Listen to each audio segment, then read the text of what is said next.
Well, good morning, everybody. Happy Sunday morning. Whew. Just waiting on my coffee. And here it is. How is everybody today? Good morning. Sun shining out there. I just haven't really opened up the drape yet. I suppose I could, but now I don't want to get up. So, how's everybody today? It's Sunday morning. This, for anybody new here, as you know, this is a little more casual on Sunday mornings. We're not doing too much out of the ordinary. And, I only schedule these on Sunday because on Saturday night, I think I'm going to regret it tomorrow if I hadn't scheduled this, and I want to do it anyway. Because, we're not scheduled to do this. It's not like I have to be here every Sunday morning, just like you don't. But I feel if I don't schedule it, then I feel like I'm missing something. So, welcome to everybody. Thanks for being here. Rainy, I have not seen her awake yet this morning, so waiting on her. If she wakes up and shambles in here, that's great. If not, we'll see how things are going. Roger Rabbit, good to see you, and Carly, good to see you as well. And Matthew Sainsbury, nice to see you from Barbados this morning. And who else we got? Remeldian, good to see you in here. And Doug Stack, good to see you. Business owners are busy 7 days a week. Well, isn't that like the old quote, Doug, that says, being an entrepreneur, you'd rather work 80 hours for yourself than 40 hours for someone else. So you put in 80 hours a week so you don't have to work 40 hours for someone else. That's what it is. So, and that's about the truth of it, too. And who else we got here today? Anybody else that I may have missed this morning? Wow, I see you guys were in conversation for a while. Elderberry's in there somewhere. Good to see you. Let's see. StreamYard says live viewer comments show up on StreamYard. This is an example. Click on a comment to show it on the screen. Well, hi, Ellery. Good morning. Ellie's over there putting her shirt on.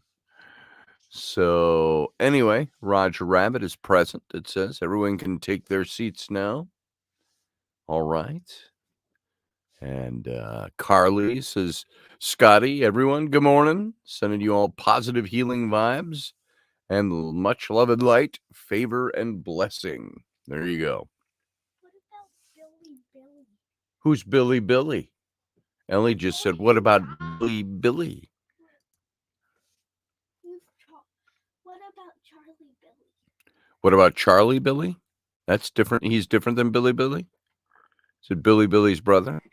Charlie Billy is Charlie, are you there? Oh, I see. Okay. All right. I just realized that sword over there, that looks like a cord or something going across there, right there. It's actually a sword. So you probably knew that already.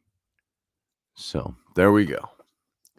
So there was Ellery, yes. Ellery, good morning, says Carly. I'm coming back. You're coming back, huh?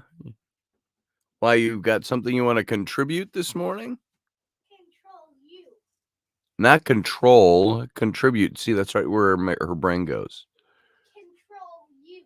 Undisputed queen of the universe. Matthew, I hope it does too. It seems a little odd for all the people that support that book that it has not made it. There's only 3 days left. The likelihood of it making another $16,000 in the next 3 days it's highly unlikely. We're at 3,819. Let's find out. Hey Siri, what's 3,819 a percentage of 20,000? Here's what I found. I asked that question wrong. Hold on. Hey Siri, $3,819 is what percentage of $20,000? I found this on the web. Well, all right. Usually just gives me the answer. Let's try that one more time. Somebody, if you have a swift mathematical brain, you've already worked it out. Hey Siri. Is there something else I can help with? Yes. What? Go ahead. $3,819 is what percentage of 20,000? I found this on the web.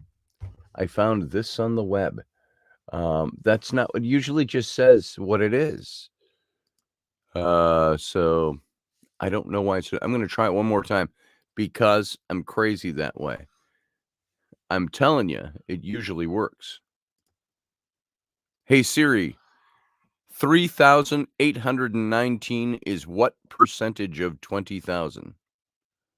That would be 19.095. 19.095%. There we go. So all of that, I think it's because I used the word dollars. Yeah, just under 20%, Elderberry. I knew it was right around there. So we're at 19%. Right now, we've got 3 full days left. So if you like the stuff I write and the stuff I talk about and the things I've read from that book, and you like my art and you want to support it, we've had this campaign going for 27 days now, and we've got 3 days left. So if you would like to see this book get published, you don't get charged unless we make our goal of $20,000. And but you can go in there and it would show people that everybody's still actively wanting to see this done. So that's very cool. Wow. I had a good old friend of mine put some money in. See, I can see the backer report. So I know who's putting money in. And so that's pretty cool. So I had some good old friends put in some money. I had somebody else put in some money that I didn't expect. So that's kind of cool. So we're at 19%, almost 20%. That's 1/5 of what we need to do this. Yet, and by the way, this isn't Kickstarter talk, this show this morning. We're just talking about it right now. So I've got 51 backers out of about, I would say, roughly 9 to 10,000 people who follow me on social media between Facebook, um, Instagram, um, Twitter, and what's the other one I'm looking for? Facebook, Instagram, Twitter. Maybe that's the only 3. Nearly 9 to 10,000 in that range. We've got 51 backers. 51 people out of those people have backed us, and some to higher extents than others. There are some in this audience of this show that really did some really nice things over there. So basically, it's $30 if you want to get a book. If we don't reach our goal, we've got to regroup. Either our financier is either going to step up and he'll publish it, and we'll start selling the hard copies, or we'll put it up on Amazon as a print on demand, and then you can buy it as you go. And so there you go. I learned to have to engage in everyone's posts or they won't show up in your news feed, and vice versa. Yeah, that's pretty much it. I tag friends. I tag some of the people on my group. Every time I put up a post for Kickstarter, I'll tag about 100 people. And that's spam. Well, it's something that everybody else. I've also got the friends that say, I'll never donate anything to a Kickstarter. I don't believe in that crowdfunding stuff. But they run businesses and they sell things for dollar amounts to people. And they advertise on social media. And so you say, wait a minute, if you're going to sell something for $30 online, what's the difference from asking somebody to come in and for $30 support a Kickstarter? Aren't you still selling something? We're selling this book. So there you go. That's my thoughts on that. I could get really dark with it. I get dark and disgruntled if I'm not careful. And I can say some of my closest friends haven't even bought a book, which bothers me. I saw on somebody's post the other day a close friend who said, "Hey," he went ahead and he put money in, and he also into the Kickstarter, and he put up a post sharing the Kickstarter, and a friend of his came in and commented, and he said something like, "Hey, can I if you get a copy, can I read your copy?" And I answered the guy because I could see the post, and I said, "Why don't you just come on over and buy your own copy?" And I said, "For $30." I said, "Come on over, get your own copy." It's like I'm not going to support that book, but I'll read a copy if you buy it. Anyway, my darker moments about it are like you sometimes feel like you're spinning your wheels or wasting your time or I do these books, I write these books. Yeah, I've had a publisher for my big books, my non-fictional books. That's one thing. And you create something like this, and everybody who follows you, everybody who listens to you, everybody, they're all gloriously in support of you until it comes to, oh, I got to buy a book. Well, yeah, that's what it's all about. I don't write a book so I can have a stack of them in my closet. So, support. I always have bristled at the lip service of social media. I've told this story before, a short story. It's not really a story, but back when I started publishing Intrepid magazine, which came about the same time as the first inception of this radio show, back in 2010 was when I left Ghost Hunters, the Taps Para magazine, November of 2010. And the next day, here, hold on a second.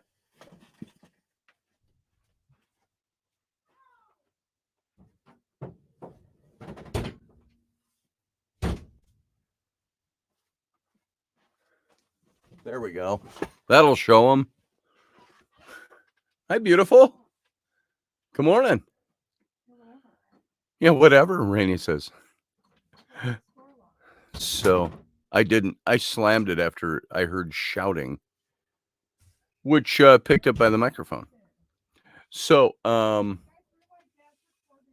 can't remember what I was saying about the whole thing about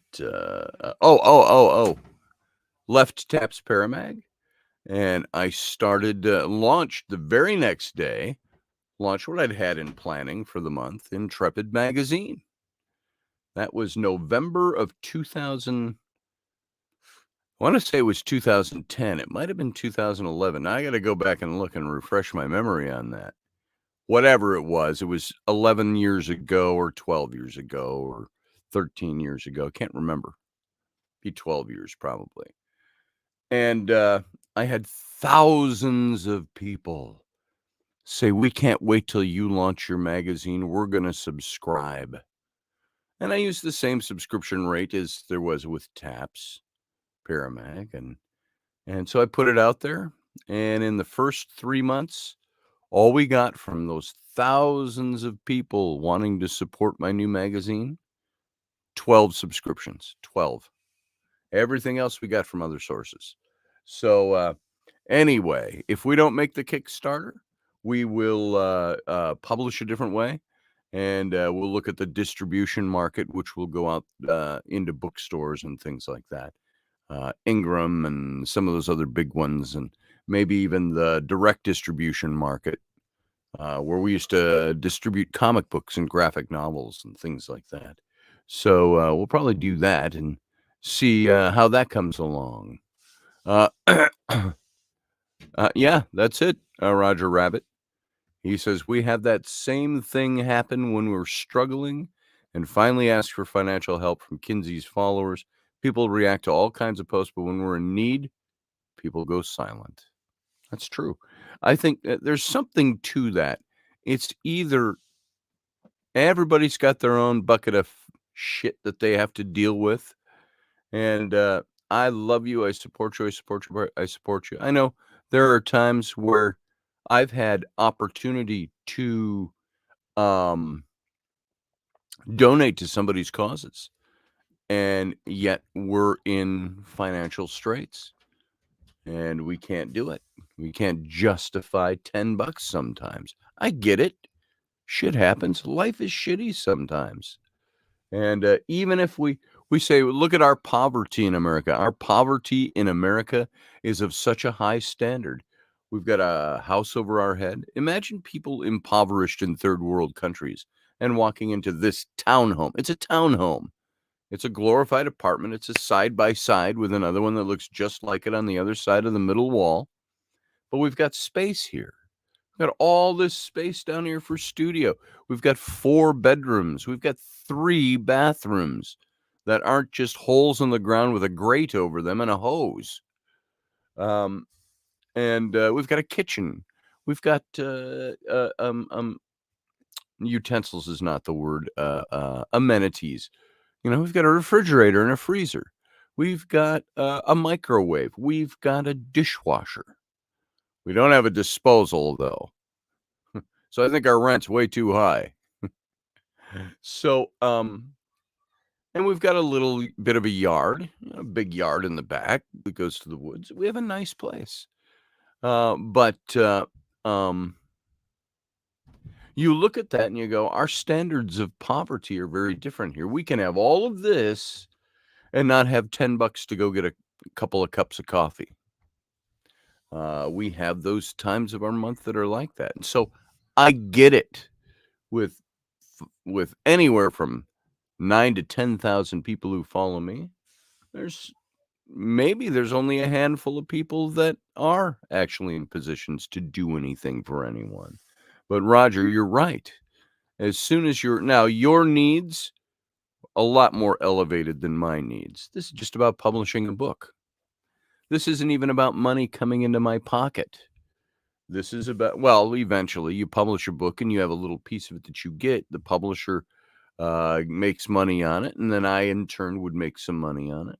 But mostly what we've done is ask for money for the cost of publishing and preparing this book. And so it's done. It's ready to go to press. That's different than saying we have a daughter like you guys do in this situation. And hey, guys, I closed the door so I wouldn't hear you shouting on the radio. So you come down here to do it? Child. It's mostly one child that does that. Yeah, toilets overseas in public are a hole. Yeah. When I was in Egypt, with no slip feet placement to squat, a hose to wash the butt, no hot water.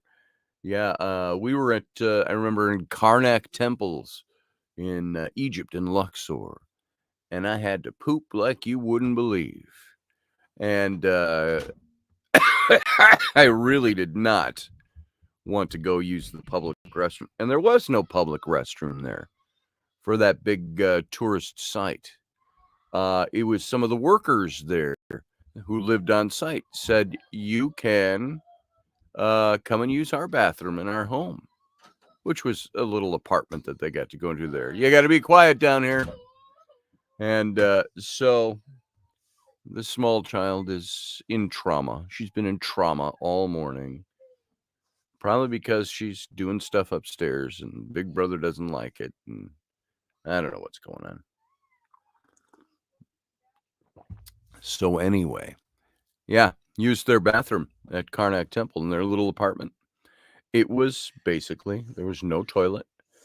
It was a grate over the floor that went down into a drain. Don't think sewer when you think this. Think drain into the ground.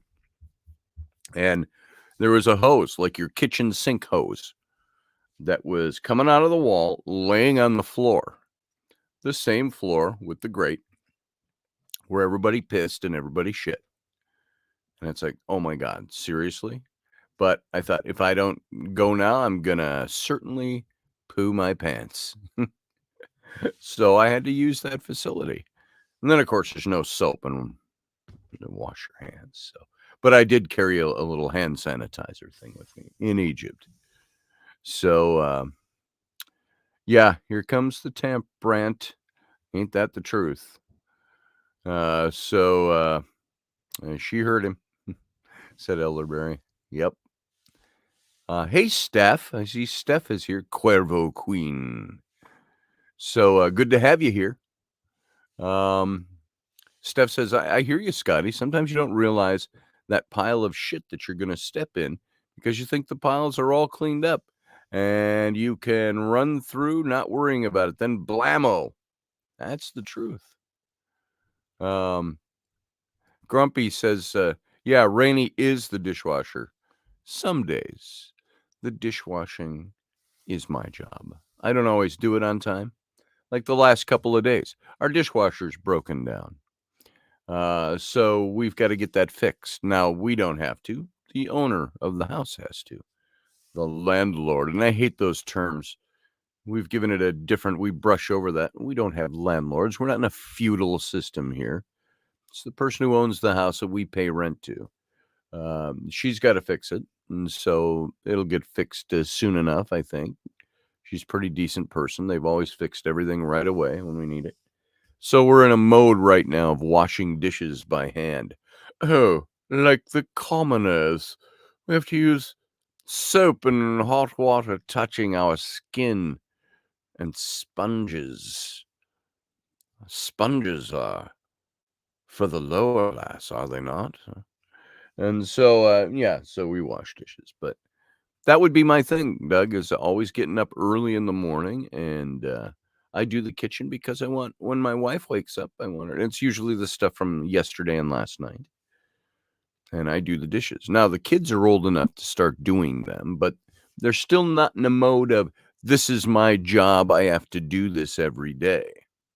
So we've got to sit down with them and start making up. We got to have a family meeting and say, here's what we're going to do. Here's how this is going to go now. You guys do the dishes every now and then, but guess what? Now you get to do the dishes all the time. This is your daily job.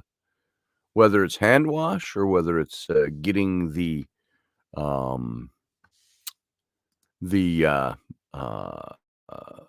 dishwasher loaded up.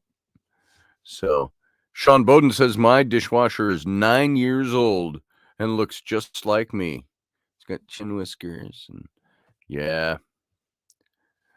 Yeah. Oh, I hear you. I see what you're saying. It's your clone.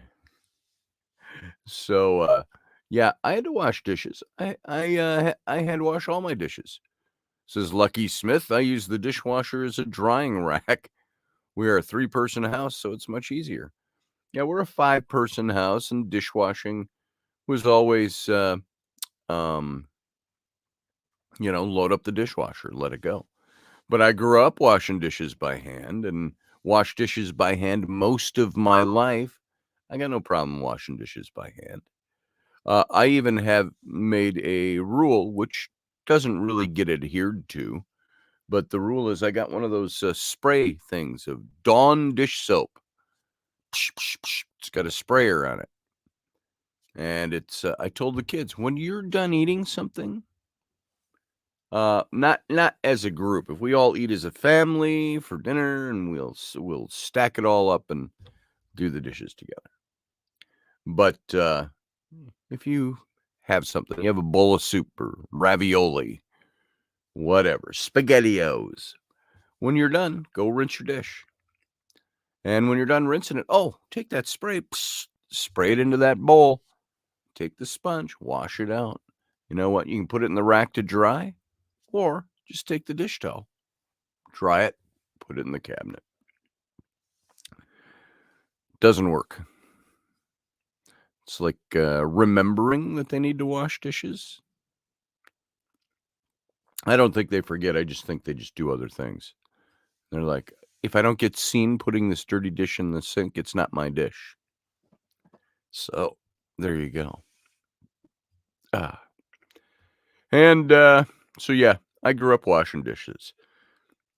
My first job at age Well, it wasn't my first job. When I was 11, I worked for the old guy who was my mentor. He was a fireplace builder. He taught me his trade. Worked for him for 4 years. But then when I turned about 15, thereabouts, I got a job at a restaurant washing dishes. And I did that for a few years, all through high school.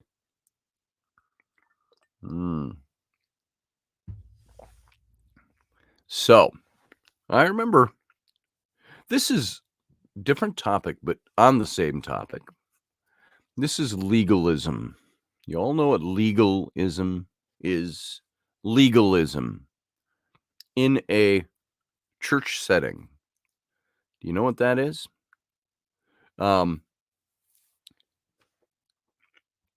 When I had joined the Baptist church, became a born-again Christian, joined the Baptist church, something I learned about as time went on was this thing called legalism. Legalism is that letter of the law type of Christianity. It's like if you have lists. I called it grocery list Christianity after a while. This list of things you do, you're in God's will. This list of things, if you do them, you're outside of God's will.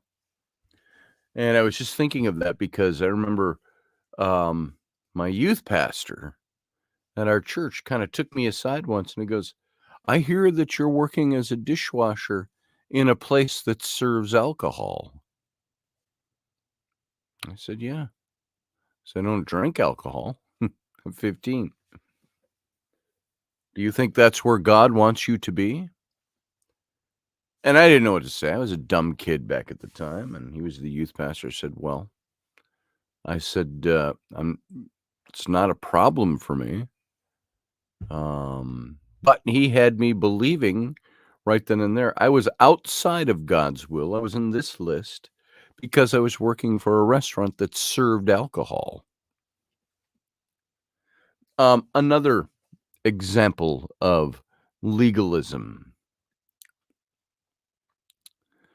is I told this story once before in context probably to legalism before, but I was in a big church in Detroit, and my closest friend all through high school and college, he and I, when we were in high school, we used to sing these high-powered duets.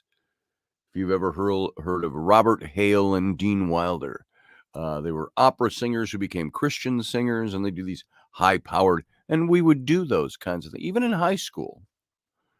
And songs, they had this, now sing we joyfully unto God we sing, so joyfully unto God, so joyfully unto God, so joyfully unto God, and it kept building through the song. It had this powerhouse of an ending. Think of it in that very operatic sense. And so we sang that stuff in high school. And then we sang that stuff in college. And then he moved off to Detroit, where he's been working for Ford now for 35 years, I think.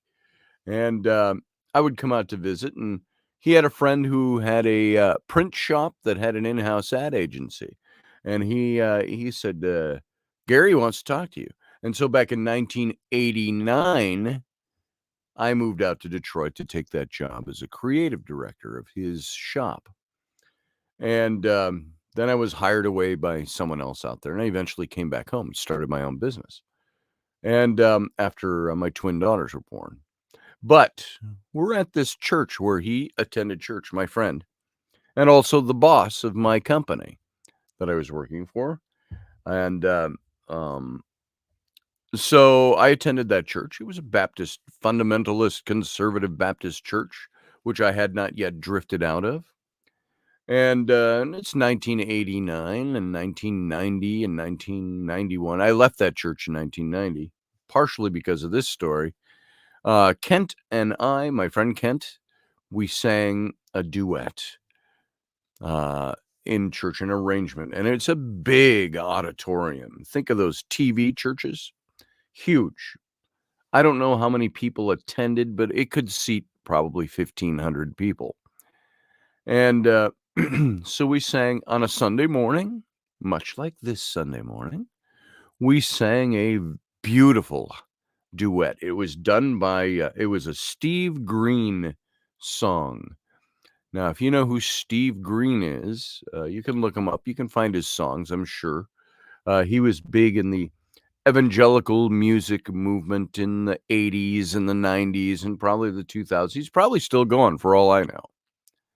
And I can't remember the name of the song we did, but it was a beautiful song. And I think it was Christmas time. And it had a Christmas theme to it. And it had, now he wasn't a high power operatic singer. He was very, think of contemporary Christian music, the Amy Grant set of people, Michael Card, who we've talked about his music on here before, that kind of set of music. Well, in the conservative Baptist church, now this is legalism at play. He wasn't a conservative fundamentalist Baptist, this Steve Green. He was more evangelical free, and I don't know if that's the denomination he belonged to, but more the more liberal Christian out there.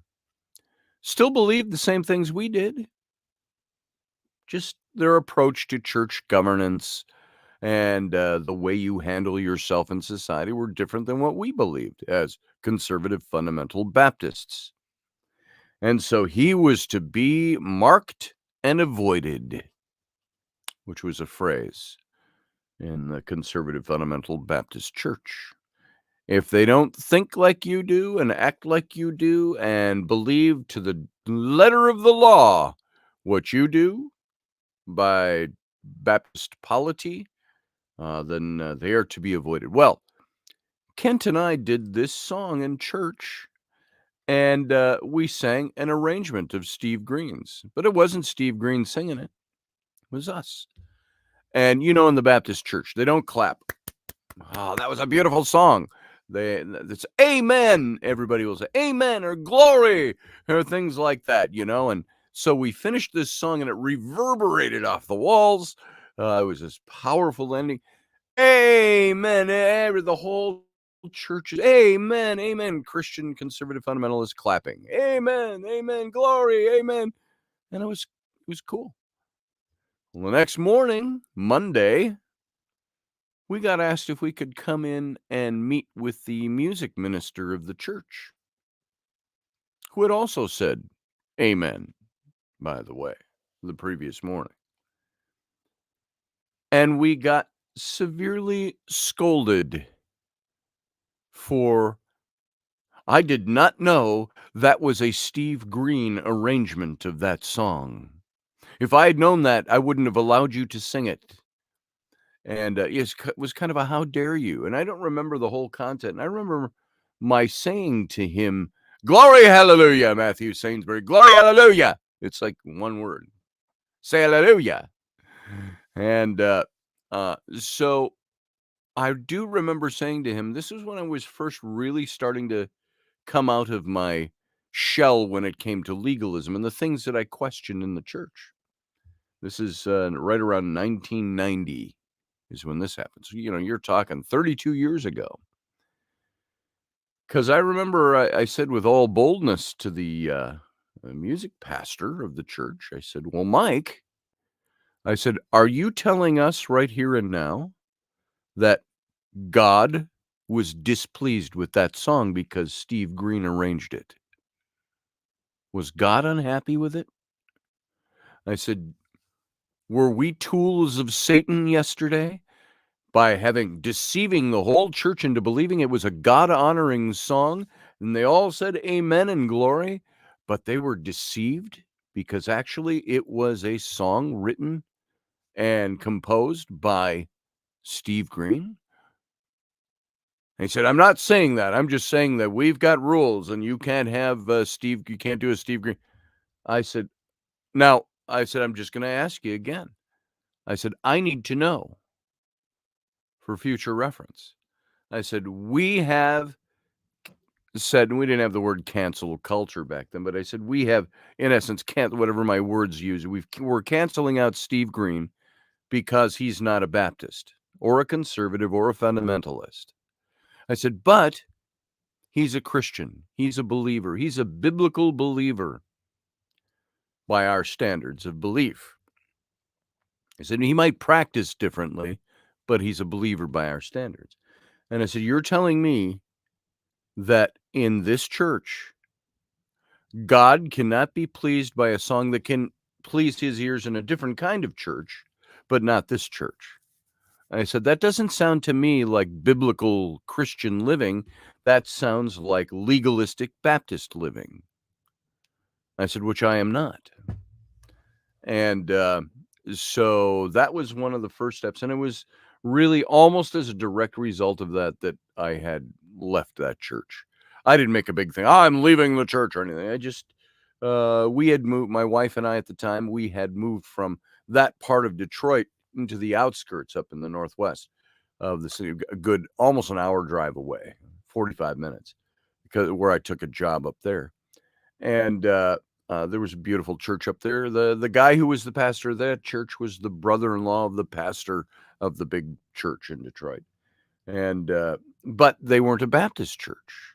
They started out as Emmaus Baptist, and I think they practiced as evangelical, and they changed to an evangelical free church because they did not want that connotation of being Baptist. And so Elderberry says, I rearrange every song for my style, usually slow it way down. Who's in a hurry when singing? Yeah, exactly. I rearrange songs. When I played on guitar, I would rearrange songs. When I sang from the pulpit, high-powered songs, we did our own arrangement, usually. It wasn't somebody else's arrangement, but my friend Kent was very musically inclined, and he would always say, here's how I want you to do this ending. Try this, practice this, and do it this way. And Kent was a baritone. I was a tenor. And so we did some pretty cool stuff. And so, yeah, we do the same thing, Elderberry. I get what you mean, in other words. Let's see. Please send positive healing energy to Kinsey. She's struggling with seizure monster today. Carly's tending to her right now. She just had a bad one. We'll be back in a few, hopefully. Well, all our thoughts are going out to you, Roger. That's tough. That's a tough way to live. So I hope that that's overcomable very shortly. I don't know about you guys, but when my little kids, when they throw up, we're like, ugh, we got to deal with that. I couldn't imagine having a child that's got some of the disability that Kinsey has and some of the physical manifestations of that.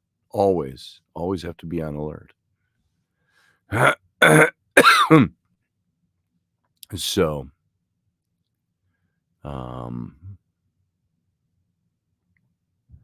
so open the eyes of my heart, as says Matthew Sainsbury, a song that his dad liked.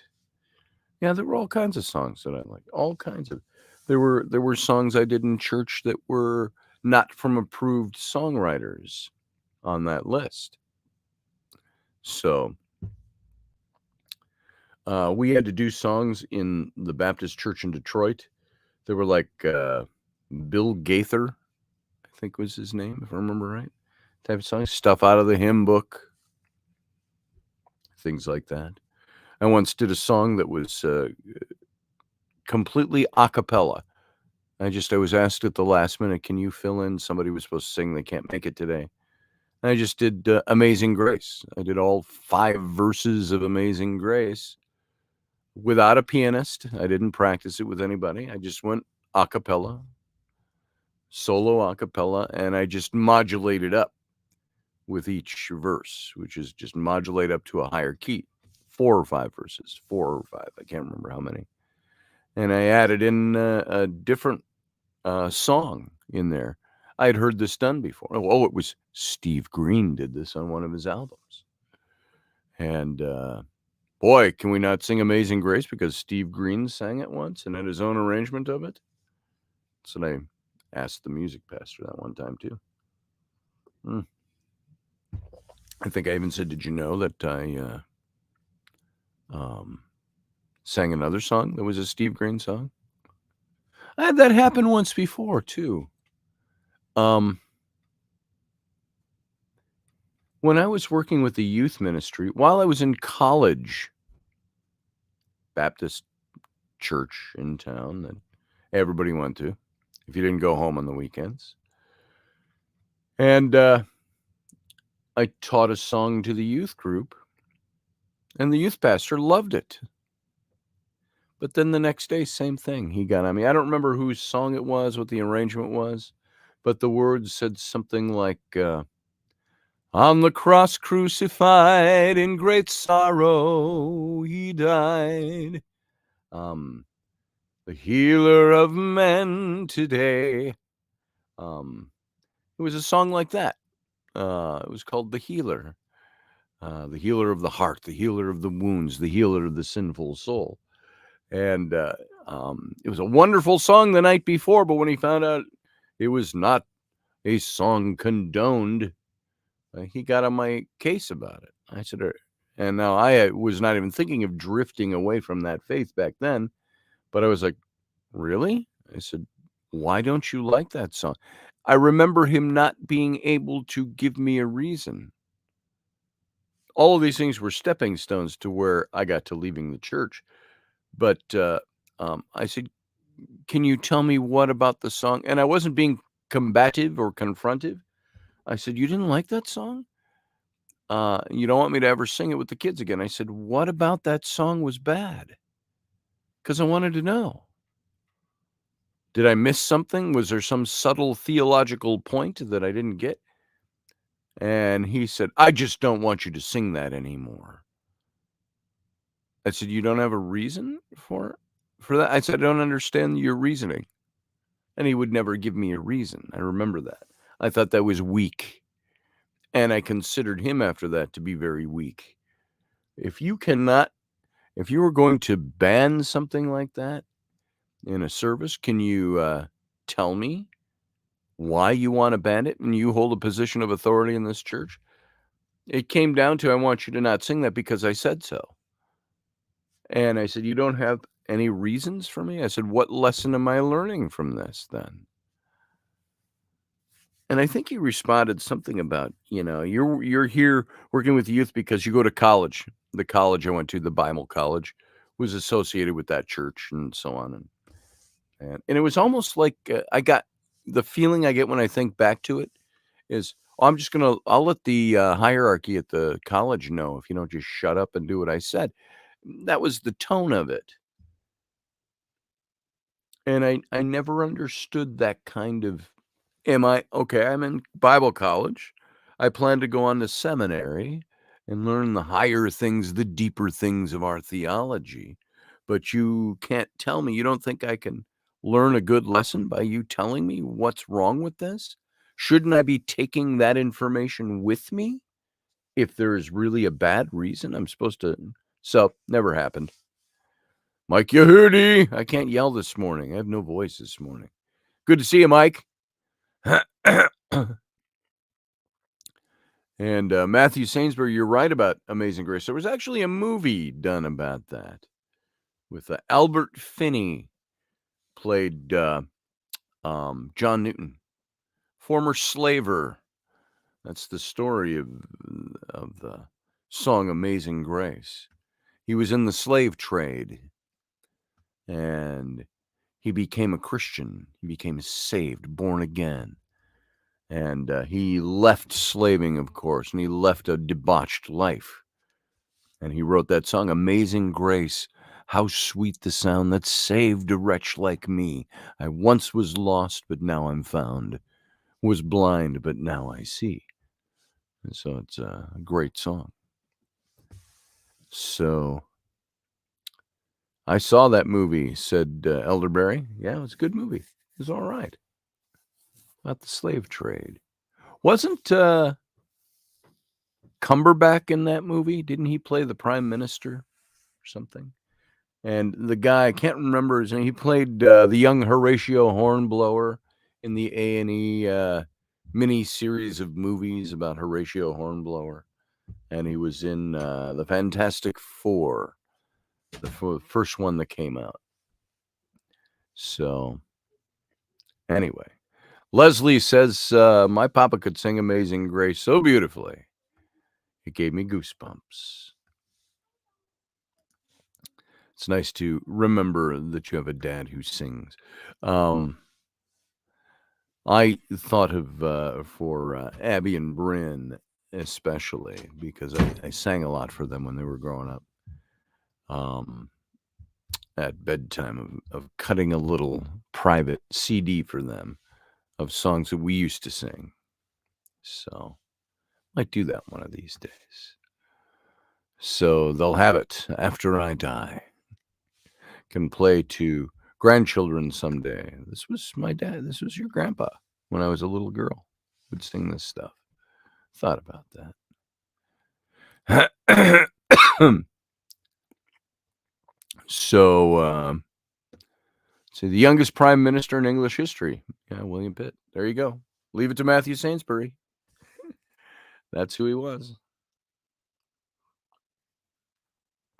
Was he the same William Pitt who founded Pittsburgh in America? He came over to America, or was it a relative of his or son? Matthew, look that up, will you? Oh, thank you, Leslie. Much appreciated. As people have said, you get in dire straits sometimes. We live in America. Nobody ever knows by looking at you. Rainey and I are having a tough month. Really tough month. We've had things fall through that were supposed to come through for business, and had income that's not shown up on the door like we thought it was supposed to. The jobs suddenly went, all the jobs I had, nothing. It's like an echo chamber in my job room. So still struggling away. We've been here before, but basically October-ish, November, December, January, all had almost more business than I could handle. And into February even. More than I could do and get done. And then middle of February on, last 6 weeks has been almost barren. I've got a couple of little jobs to do, a couple of little illustration jobs to do, but nothing. Usually a big job will come in. I can take on a couple of logos and it will cover my rent for the month. It will a couple of other logos or an illustration job or a book, a children's book that all covers me for a month to 2 months. And now we've been, it's maybe been almost 2 months since new work has come in other than smaller jobs I have to do. And so, yeah, I appreciate that, Leslie. Just saying. So we have our modes that we go through, our phases. And for some reason this year, post New Year, was tough on the job front, getting things in. I blame Putin.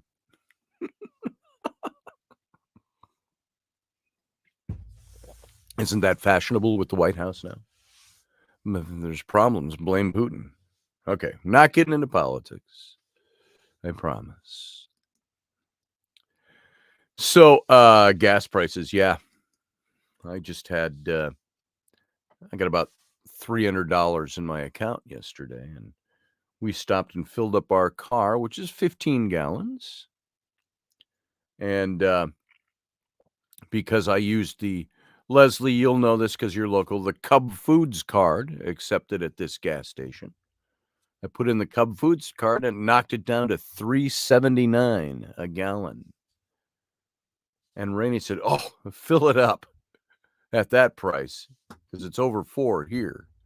And we were across the river into Minnesota. And so I filled it up and it was still $60. $60 for 15 gallons.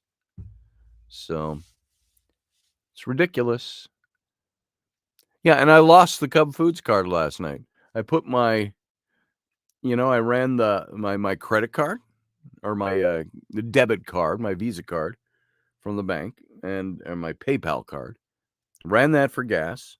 And then it said, if you want to use your Cub card. Yeah, so I put in the Cub card. I put the Visa card back in my wallet, put it in my zipper pocket, cargo pocket. And I kept that one out because it was Rainey's, the Cub Foods card. And I was going to hand it back to her. Disappeared. I don't know what I did with it.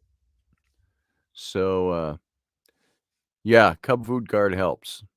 Knocks a bunch of cents off of the gas for sure. So it was only $3.79. It costs, I think it was like $58 or something like that. So almost $60 to fill our tank, a 15-gallon tank.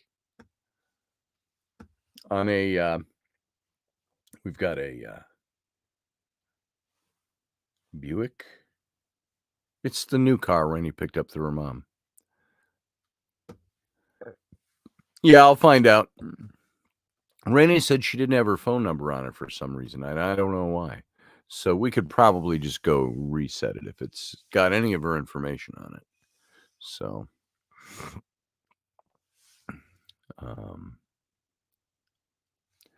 there's a story on George Washington during the French and Indian War. Matthew Sainsbury says, yeah, we can do that. We can do that one of these days. I did a little thing on George Washington. George Washington, in effect, was the colonial American that really started the French and Indian War. Is that the story you're talking about? Where he let the Native American chief, who was very disappointed that George had come to terms with the French, and George made it very well known, hey, we're leaving here. If they should be attacked, who am I to say no? And the chief went back and slaughtered the French outpost and washed his hands in the guy's brains. If that's the story, I just released your thunder there, Matthew Sainsbury. We did a whole show on that once, a year and a half ago, something like that. Dracula, Vlad the Impaler, Vlad Putin, Vlad Dracula. I don't know. Sounds pretty good to me. So, yeah, there's good stories from that period of time, Matthew. We used to reenact French and Indian War with our redcoats and all of that. So one of these days I'll have to bring that out. I don't know where my redcoat is. I think it got left in a tub at the Masonic Hall where we did the last Paradigm Symposium, which was in 2016. Which now they called me not long ago and said all of my banners, we had these big 12-foot by 4-foot banners, that those got left there accidentally. And that somebody said, did you know these are still over here in the storeroom? And I know I had my red coat there in a tub, so maybe that all got put in the same place. I don't know. I hope so. I think that's where it is. So,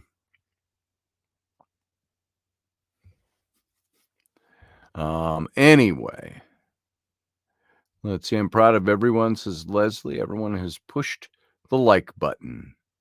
Make sure you share it too. Yeah, I appreciate that. Thank you.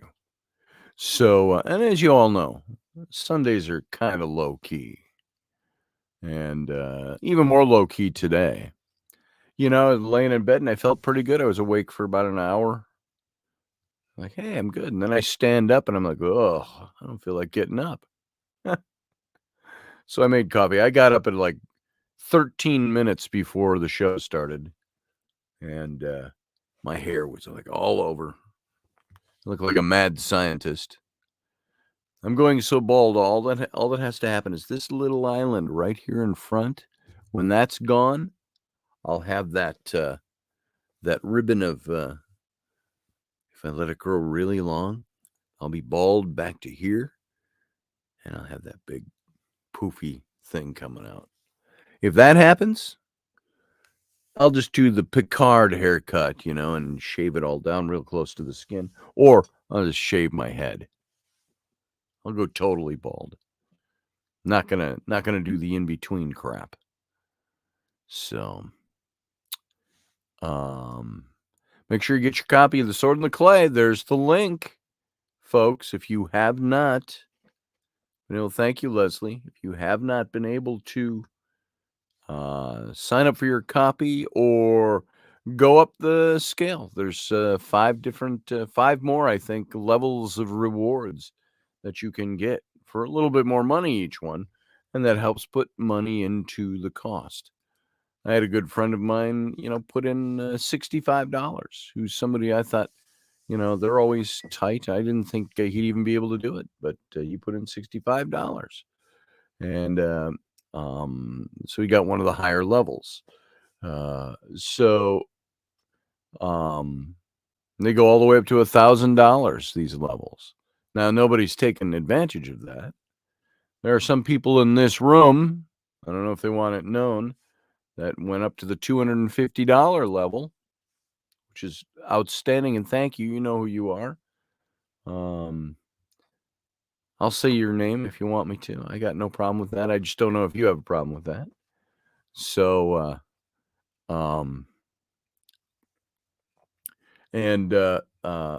at that level, it even says in there what you're getting a few extra things.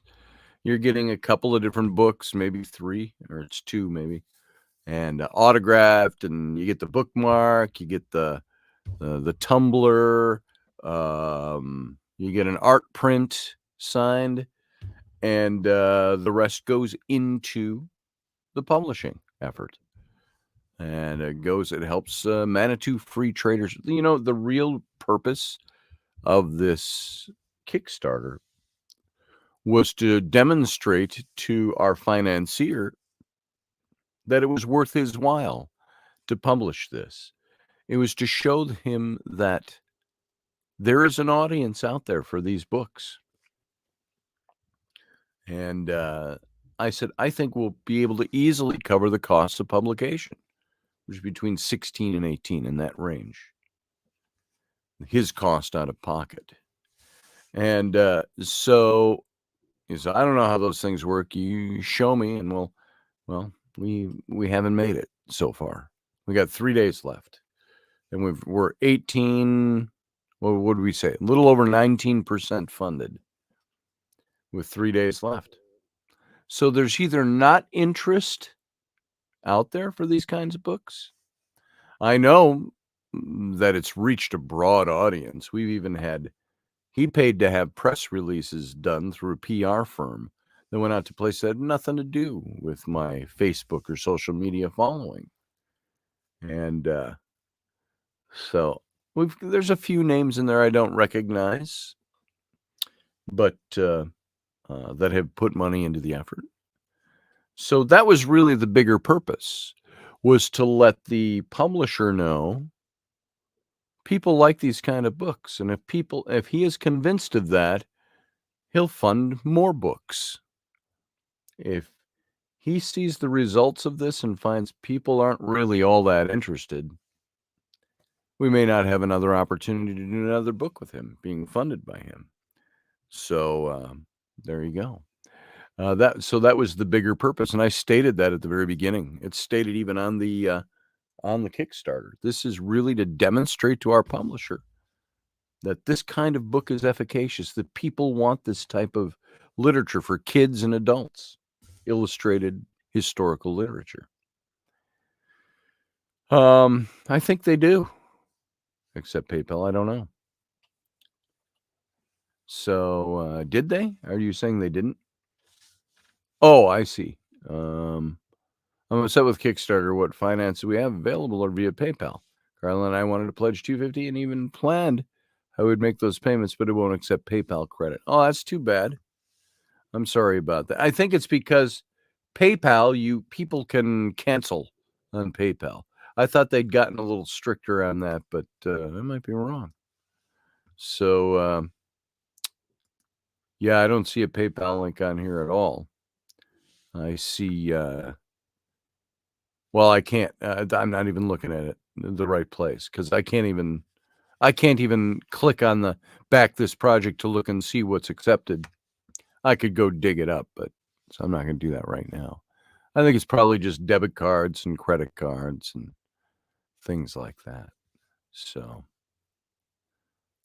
so there you go.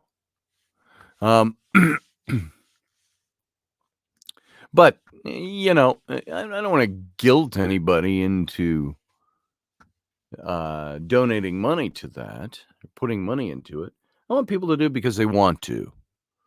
If they want to, they don't need to be guilted into anything. That's why I tell my friends, most of my friends and my family, I'm like, if you guys want to support it, I'd appreciate it.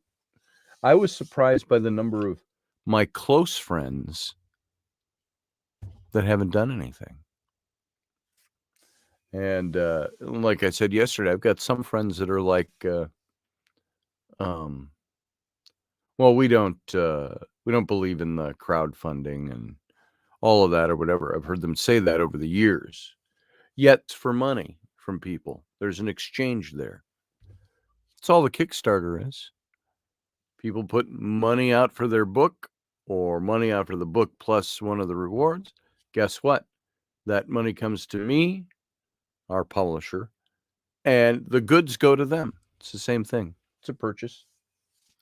Whether it's through a funding campaign like this or and the beauty of a funding campaign is it gives people a month to go, hey, if you want to help this effort out, here it is.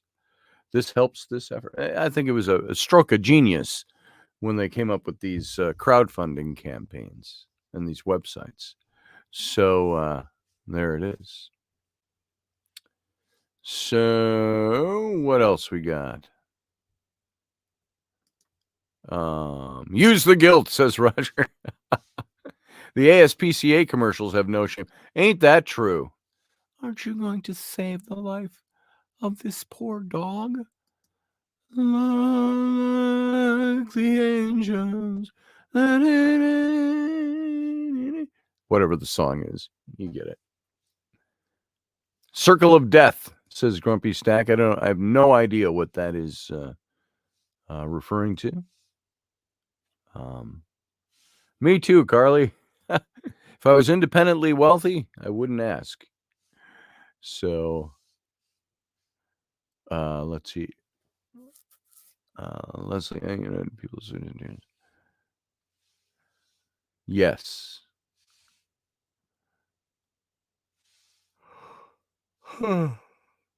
Come back. Come back from where? I'm here. I'm here. So, let's see. Yep, down here too, says, who was that? Roger? See, the internet gods won't even let us discuss the book. Oh, what, did I phase out or something? According to this, I'm still going. Hello? Is this thing on? Hello? Oh, I was spinning. Oh, see, it doesn't even show me that on this end. So that's interesting. I think they do that because they want you to pay for advertising or something. Yeah, it's bad taste to talk about finances and things like that. But we're in the middle of a funding campaign, damn it.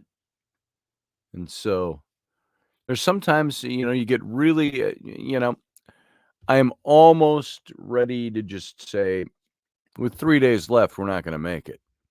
But campaigns have made it in those 3 days, raising more money than we still have to raise. They've made it. They've done it. We've got all the feelers out. We've done everything we can do. And all I can do is keep hitting it for 3 more days. Will that raise the balance, the other 80%? Maybe not. Which means, and Kickstarter's an all or nothing. You either make the goal or you get nothing. You only get what's pledged if you make the goal.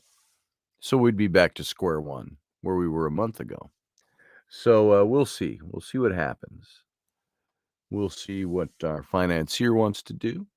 We'll see if maybe everybody who follows me and follows this stuff, we'll see if they pull out the stops and make it happen in 3 days. So Um, can you get a wrench? Sure. If you can figure out how to pledge $16,000 for us, Carly, you can have a wrench. I'll even hand deliver it. So that would be fantastic. I'll reshare on my personal FB and share to Kinsey's page too. Outstanding. Thank you. And maybe, and I'm very close to the project too. I think it's a worthwhile project. Maybe people just don't like reading books or reading books about the Romans or World War I or whatever. It's, could be. For all the people who've bought my books over the years, there's a hell of a lot of other people that didn't. So, it could just be that, the almost 10,000 people that follow me aren't readers, the most of them. So it's possible. I've got good friends who are adults that I don't read books.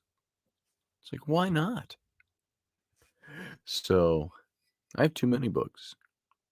I don't have as much time to read nowadays as I used to have, but I love reading a good book, as you know. So anyway, the diehards are here on the Sundays. If the book could be financed via positive vibes and admiration, this chat room will be publishing everything you could write. Thank you, Roger Rabbit. I appreciate that. I really do. And again, I'm not belly aching over here. I'm just saying like it is, just sharing with you how I feel about it. So it's too bad. It's too bad it hasn't gone the way we wanted to, but it's not done yet either. So there's still a little bit of time. I know when we were doing the Paradigm Symposium, it would cost upwards of $80,000 to $100,000 to put that event on every year. And people asked, well, maybe if you didn't charge so much for tickets. I said, it's what we charge. Well, I went to an event that charged only $15. I said, yeah, I look at your speaker list too. And I said, how many of those people charged you $6,000 to come and speak, plus their airfare, plus their hotel? I said, you've got local people speaking that are like, I'll come and speak because they have a little following. They speak for free. Some of them, or you throw them $100. Paradigm Symposium, we did very big in a very big way. The first year we were there, we had it in 2012, was the first year in, 12 years that Eric von Daniken, author of Chariots of the Gods, had been speaking back in the United States. And we had him. We had the whole upper cast of Ancient Aliens came out as speakers. We had Giorgio Tsoukalos. We had Philip Coppens.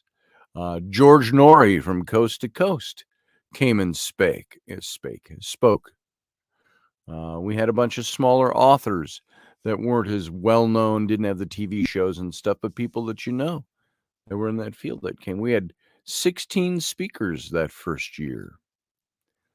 And my budget was, I think we spent almost $110,000 that year for between all the speakers, all the airfare, all the hotel, and the big banquet, which people bought tickets for that. But the banquet, the sound system, believe it or not, the hotel charged us like $20,000 just to use their sound system. And there was a snafu in that. I had asked them for the $5,000 level, and they made an error there. But so we had $120,000. But we also had about 650 tickets sold at about $300 a piece, which gives you an idea how much money came in. If you take what's 6 times 8? 48? Yep. So 6 times 8, 60 or 600 times 300 is what? Let's see. I think our tickets were like 285 or something like that, but let's round it up. Hey Siri, what's 600 times 250?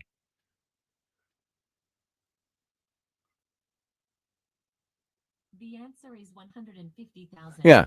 So we took in roughly, on the average, for that symposium, $150,000, with $110,000 in expenses, bare minimum.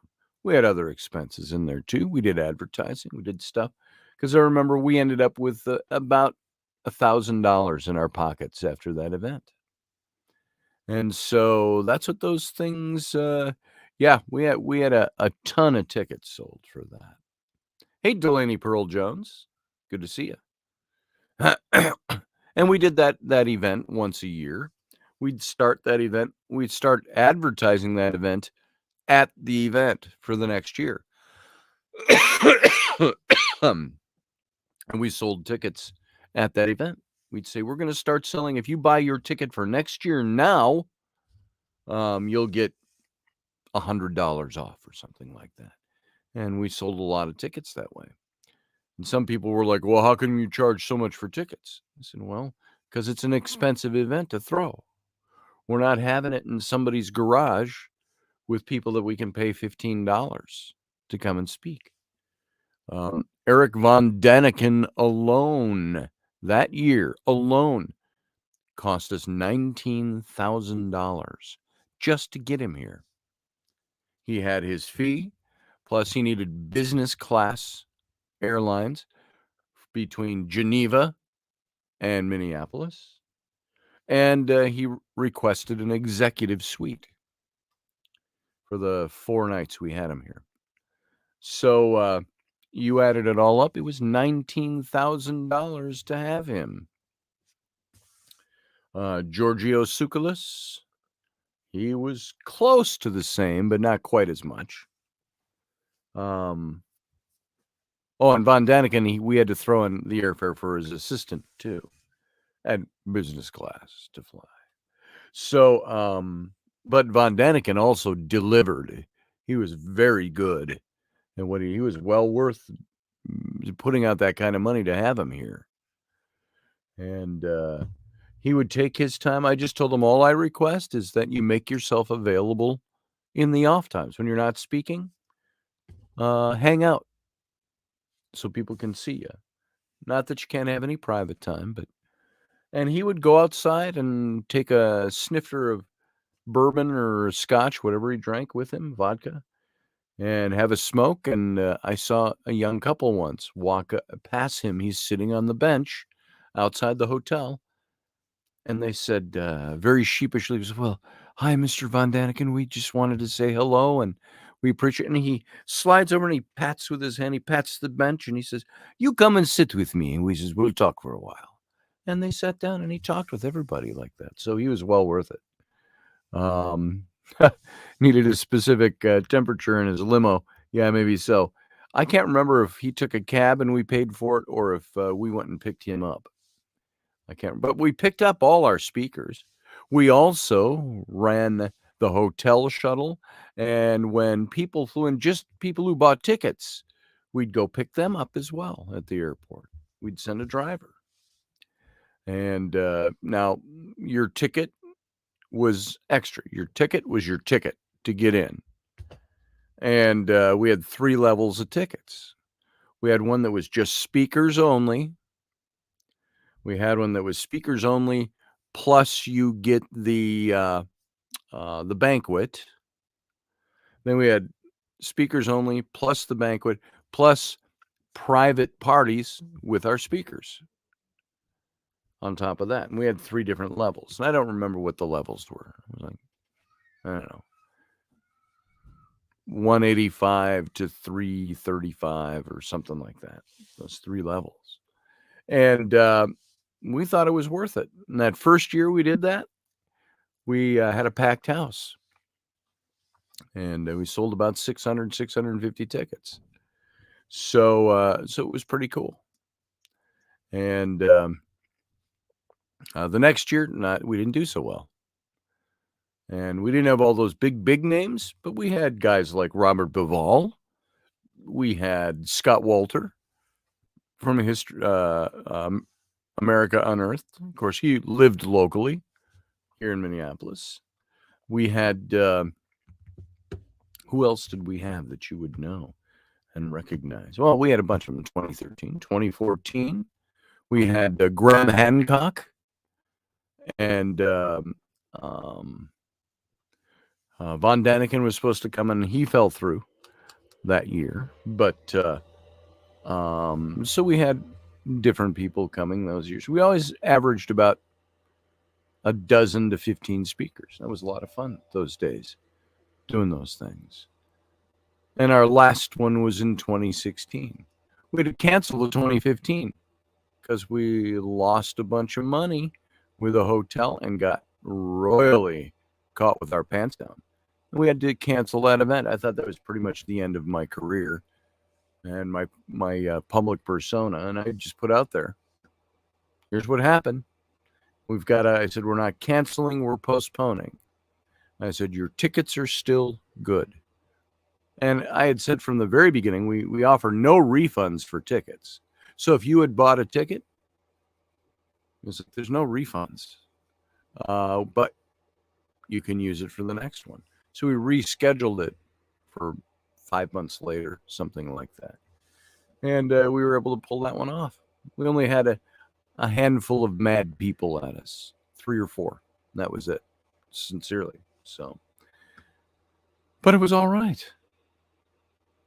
Tumbler, I want a coffee cup. I got coffee tumblers. There you go, Grumpy Stack. Yeah, you can speak too. If you're going to wear a... By the way, the second year, after we'd had Von Daniken and all of the Ancient Aliens guys, we thought we'd give that group a rest and try a different group for the second year. I tried to get Neil deGrasse Tyson. I thought, what a great speaker he would be. Or Michio Kaku. Those guys, if you don't know who they are, go look them up. And so I talked to the handlers for PR people with Neil deGrasse Tyson. And we got to talking. And they were very happy and very cheerful. Oh, we're glad. We'd love to have Dr. Tyson come and speak at your event. And as we're talking, they said, now, Mr. Tyson is a very firm $76,000. And for that, he'll give you an hour-and-a-half lecture. And he'll meet and greet with people. And I'm like, whoa. Did you say $76,000? Now remember, Von Daniken was only about $6,000. Different class. I said, $76,000? And they said, yes. And I said, ha! I said, I only get half that amount when I speak. They did not laugh. And I said, seriously, 76,000 is about half our budget. And, you know where to reach us if you'd like. And they pretty much ended the conversation right there. So $76,000. That was back in 2013 would have been the cost for Neil deGrasse Tyson. 2013 prices. So 9 years ago. Don't know what he's worth now. So, but yeah, that was our budget for those shows. You know, George Norrie was in the 5s. And what was beautiful about George Norrie, he let us come on air, though, and promote it. So that was cool. We had people from all over the world came to our first Paradigm Symposium. Literally. We had people flying in from Germany and France and England, Australia. We had guys coming from Australia. We had the boys from Australia that do Mysterious Universe came up. And that was fantastic having those guys there. And so we used to have all kinds of people come from all over the world to that event. It was very cool. So let's see. What's the conversation doing over there?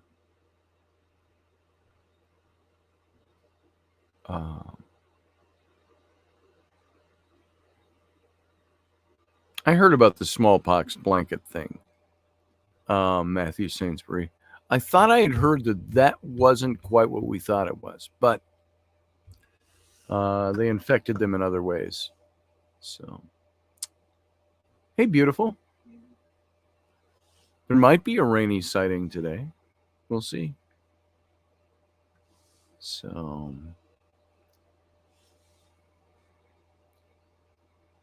yeah, that's a payday, all right, Doug Stack. $76,000 for an hour and a half speaking and a meet and greet for an hour.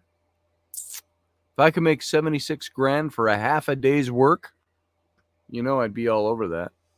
You'd be able to live for the next 3 years not having to do anything. Pretty much. At the rate my income comes in, that's 3 years worth of sitting on my butt.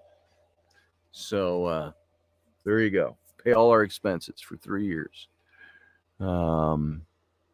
Yeah, you need a doctorate to get that kind of cash, Doug. You need letters behind your name. So, which is some of the greatest criticism I ever got for my books was that I don't have a doctorate. Where are the letters behind your name? I said, I don't have any. I said, I had this beautiful high school diploma right here. I spent 5 years working toward another degree that I never finished.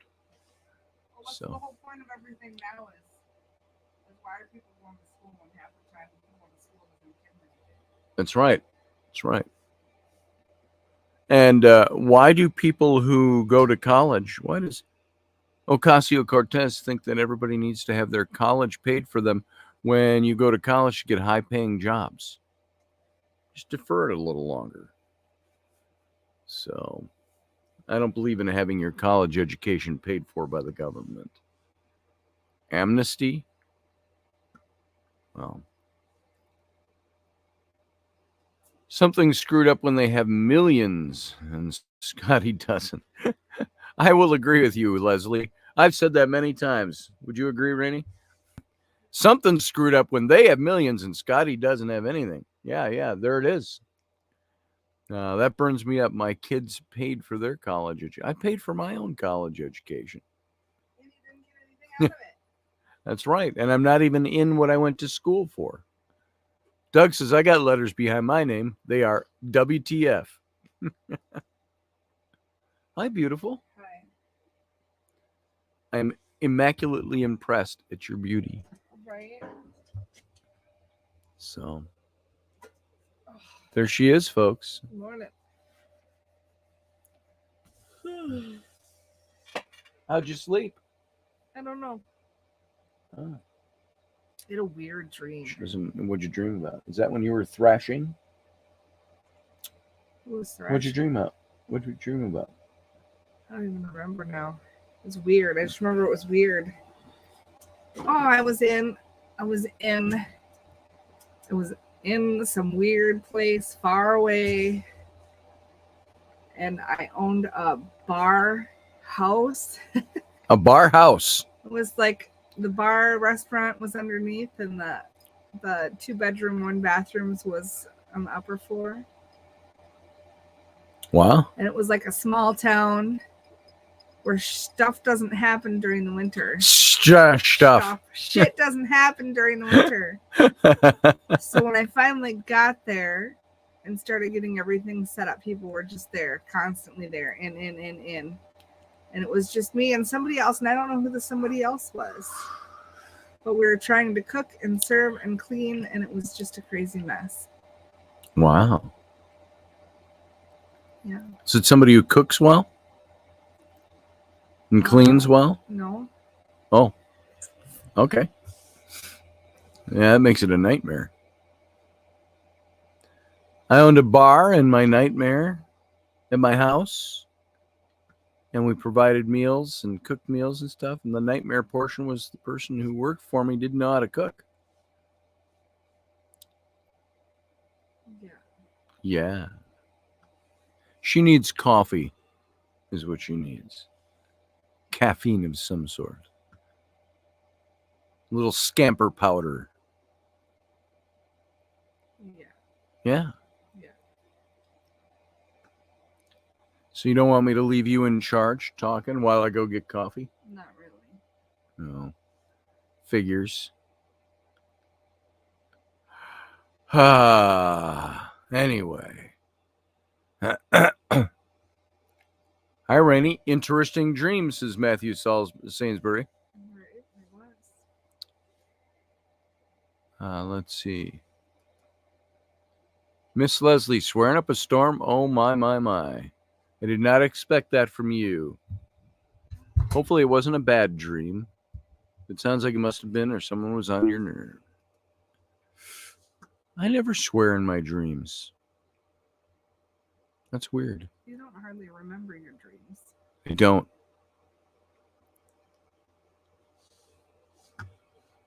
Doug says, aw, Rainy is so bootyful this morning. Thanks, she says. That was my pretty face. that was her pretty delicate flower face.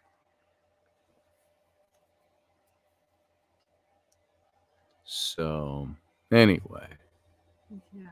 I'm out of topics.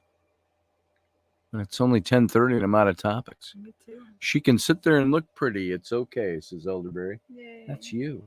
Yay. And I get to touch her. So.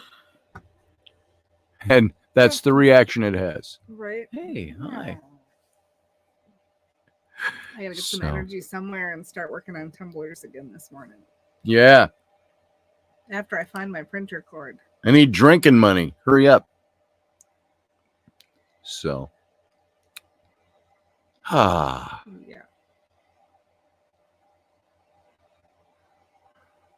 I think it was cursed. Those, those people that will tell you, in pre-eternity, before you come into this life, you decide what you're going to be and what you're going to do. And I'm like, what? Did my pre-incarnate self determine I'm going to just struggle my whole life and not make it? I think I need a life like that this time, because last life I was rich and raped my tenants' wives and sold their children into slavery. So this life we'll learn something new. It's like, I don't care. I don't know any of that actually happens in other lives. So if I'm learning a lesson with this life, I want to know what the lesson is.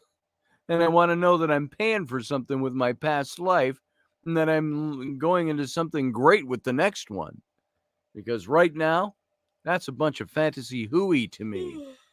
Because I don't know that exists and it does me no good or benefit.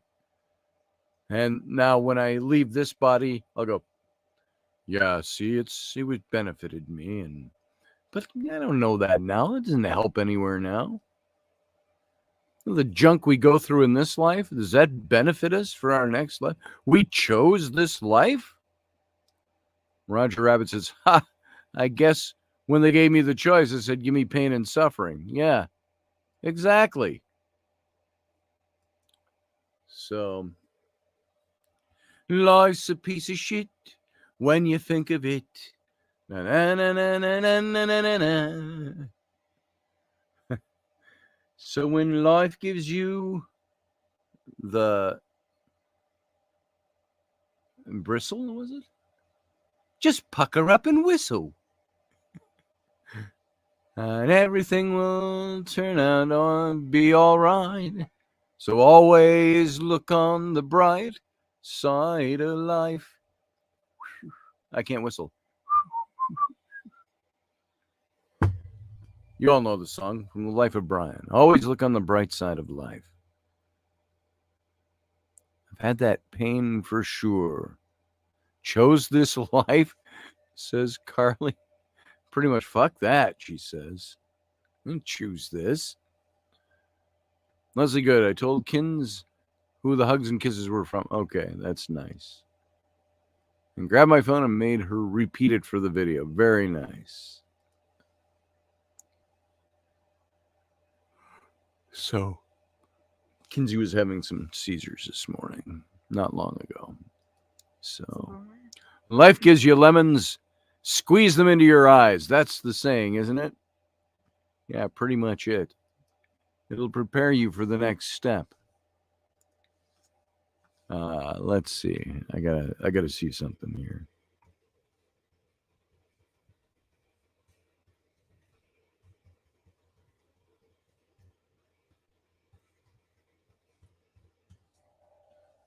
There you go.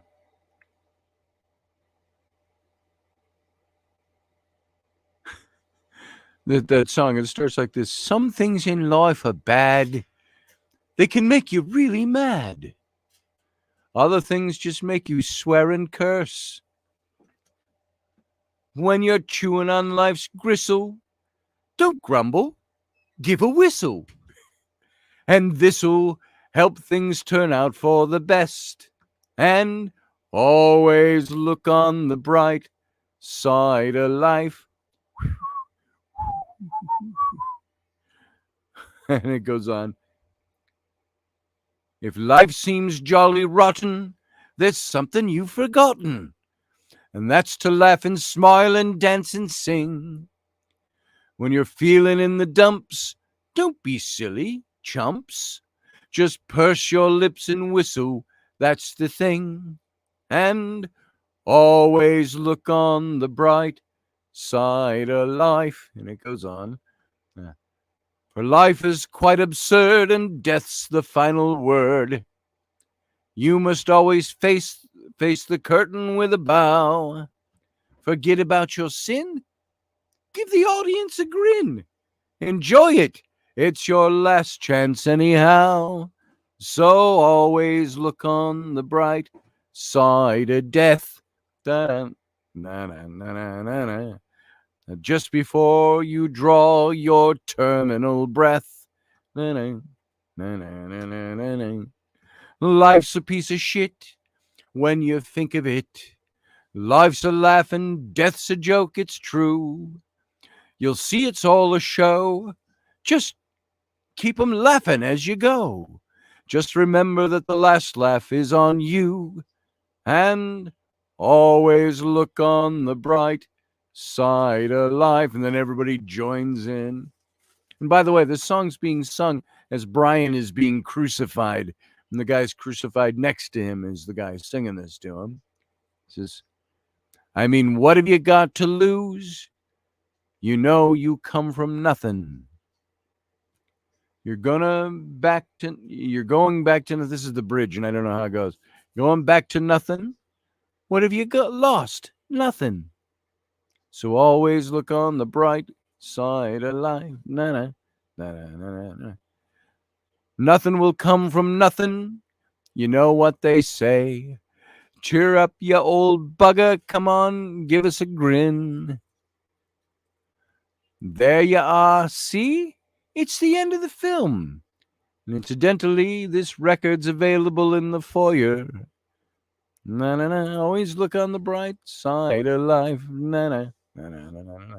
So there it is. Yeah, that's that song. I did not perform that well, but you get it. Hey, Project Skyfalls.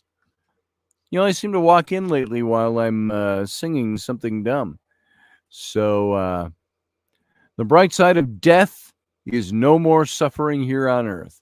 Well, there it is. If you're going to take that seriously, Leslie, you're right. There it is. Rainey left us. She's eating pretzels over on that side of the room. Oh, Doritos.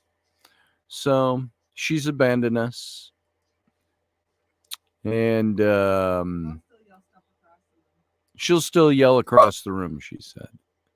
So, I need a haircut. For as little hair as I have, I need a haircut. It starts to grow long and it gets poofy and it looks like... Yeah, there it is. Who cuts hair here? Somebody come over and cut my hair. Doug will cut it for me. He'll give me the Doug cut. So, would have removed ever rain. Wow. Sean said, Bowden says, my life isn't easy or enjoyable. And the only man I can blame is the man in the mirror. Well, there's that too. So, yeah, we have ourselves to blame for our bullshit. I certainly have my own list of self-depreciating things that I've done that I know are my own fault and why I am where I am. I should have been a lawyer. Yeah, dummy, says Rainey. Yeah, I should have been a lawyer and made more money. So, what was it that, there's some movie I saw and I can't remember who was in it. Comedy movie. He says, yeah, I should have been a plastic surgeon. I'd be up to my elbows and tits and ass and be making lots of money. So, I don't remember what that was from. So, sorry I used the T word. I was just quoting a line.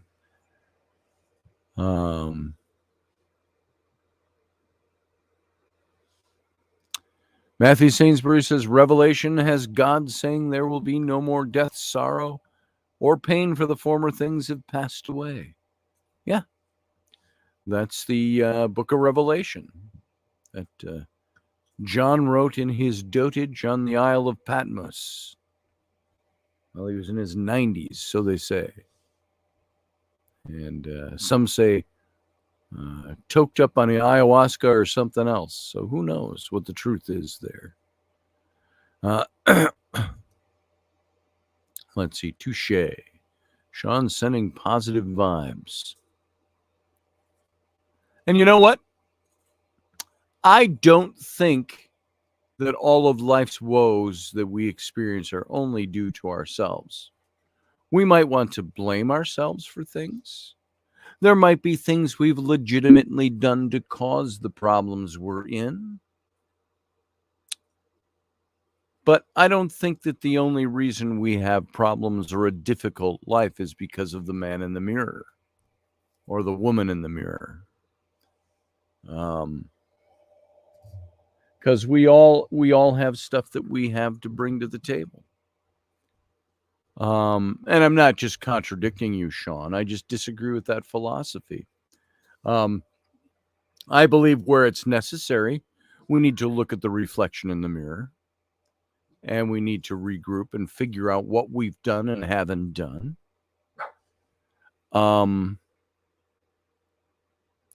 That we're all, are we dealt things in life? I look at Carly. Were you dealt the difficulties you have in raising Kinsey? Those medical difficulties, physical problems? Was that dealt to you? Did you deserve that? Did you deserve better? Do we deserve anything? Or is, even one of my old pastor friends said to me, Parson Larson said, maybe life is just life. And it's how we cope with what life is that makes us who we are. It's not necessarily predestined. It's not necessarily planned that we will have a difficult, and I will give this human being this horrible life while I give this human being this wonderful life. And let's see how they react, shall we? Next move, Satan. Your move now. It's like I've mentioned God and Satan. The Satan, as he's called in the book of Job, playing games with the life of Job, like the Olympians did in the lives of humans, like Q does in Star Trek. So here's a question for you. Any of you old timers out there that like the original Star Trek? Remember the episode from the original series in the 60s? The Squire of Gothos? Was he supposed to be a Q? Remember that storyline? He could make things appear. He first appears in like Renaissance garb, this big glorious coat, and he's playing a harpsichord, and he could make magical things happen and all of that. And he wreaked havoc on their lives. And you find out at the end, he's got like parents that are like, we finally caught him. We're sorry he gave you all this trouble. Was that a Q? Was he supposed to be a Q? But anyway, Q. Does Q exist in one form or the other? Does God exist to throw nastiness into our path to see how well we accomplish our lives because of it? Here, I'm going to throw this big pit here. You're going to fall into it, and let's see what you've learned. Is that what life is about?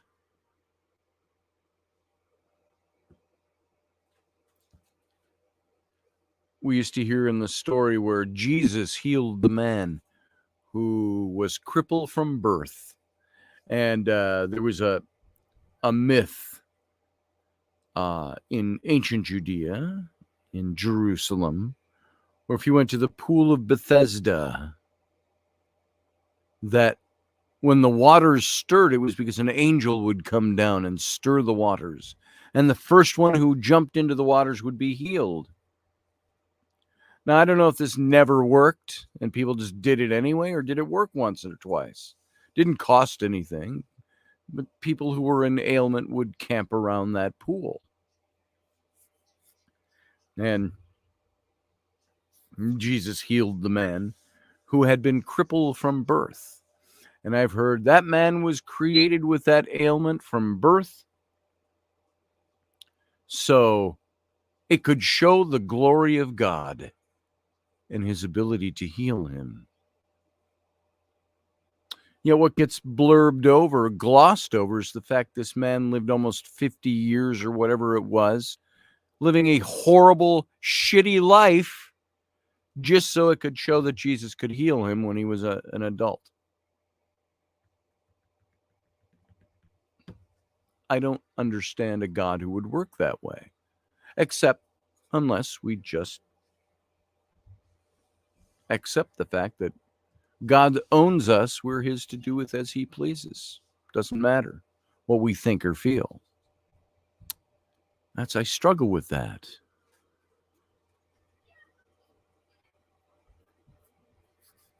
I love that story too.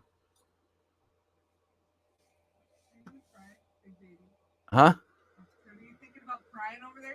No, I was thinking about itching my nose. And so I struggle with that. And Rainey just called me a big baby because she thought I was crying. I'm not crying. I'm gonna tell you a story. Yeah. Shut up. You shut up. Go make me some breakfast. Go make your own breakfast. Oh, I thought you threw something else. Make your breakfast. Hey. Rainey is not only beautiful, she knows how to cook. So, I don't know. I don't know what you all think of that. Maybe I'm just sorry, Rainey. I was talking. I didn't hear you. Huh? I said, there's your breakfast. Oh, okay. Sorry, was what you were saying important? What? Huh? What Huh? was that? Huh? So, and you know, we get these points of view within our faith that will say,